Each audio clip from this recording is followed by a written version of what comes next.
Well, it's very difficult in some ways. With the News of the World, they were almost unlucky because Glenn Mulcair, the detective, had written notes down, so evidence existed to look at. It was still inferential.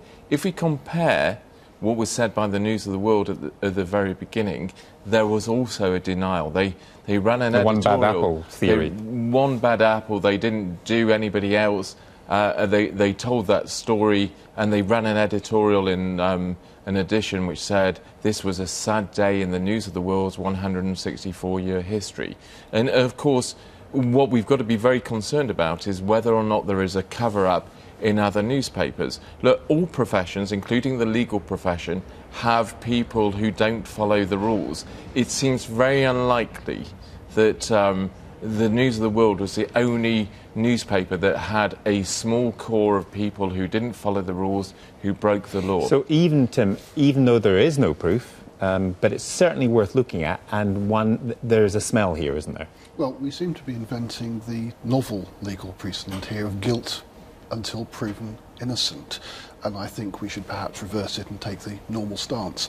There is not as yet any compelling evidence that journalists outside the News of the World or News International's newspaper titles have been involved in phone hacking, and there are good reasons to believe that in the current circumstances any editor or newspaper group which issued such an emphatic denial as the one issued yesterday by Associated Newspapers could possibly be lying would have to be a fool.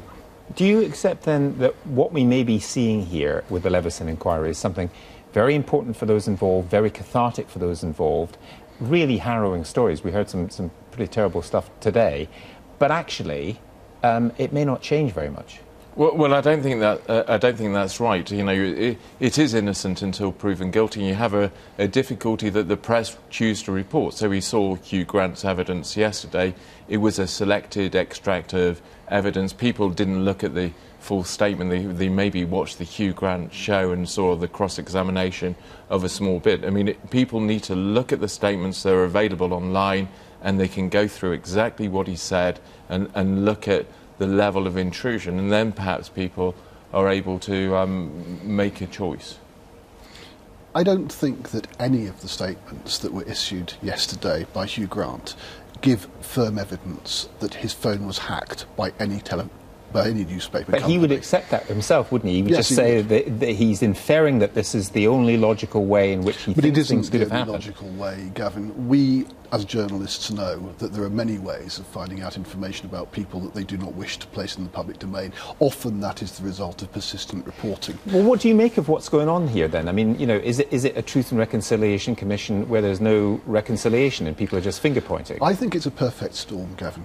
I don't think we would have had a Leveson inquiry if Rupert Murdoch's bid for B-Sky B had not coincided with the appalling conduct which involved the cracking of Millie Dowler's phone.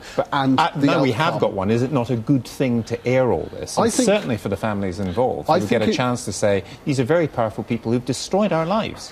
These are a very powerful group of people at a very small number of newspapers, and the danger is that a very large number of newspapers, blameless regional and local newspapers, national broadsheet newspapers, broadcast journalists, are being tarred with the same brush as a small group of journalists in News International. Well, I'm not sure that's right. I mean, you talked about truth and reconciliation without reconciliation, but I'm not sure we're having the full truth either. And we need to look at the truth, because actually what happens is we end up losing another Sunday newspaper, or we end up losing a daily newspaper because people don't tell the truth. They cover up things, and if it would have come out, the big loser are the people who used to read the News of the World, because there was such a cover-up that when it came out they had no choice, nowhere to go, and the same will happen with other newspapers. Well, do you think newspapers, well, all newspapers actually, do they have a future, and particularly the tabloids? I mean, what are they going to do? Well, Gavin, you raise a very important point.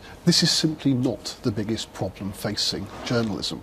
The biggest problem facing journalism is that many regional and quality broadsheet newspapers are virtually bankrupt. The consequences of multimedia convergence has been to completely undermine their advertising market. And we face a situation in which the sanctimonious condemnation of popular tabloid journalism risks damaging the only newspapers in this country which are profitable, the red top and blue top tabloid newspapers, whilst ignoring the reality that were those newspapers to die, we would almost have no newspaper press left in this country. The Guardian, which exposed this, is losing nearly £100,000 a day.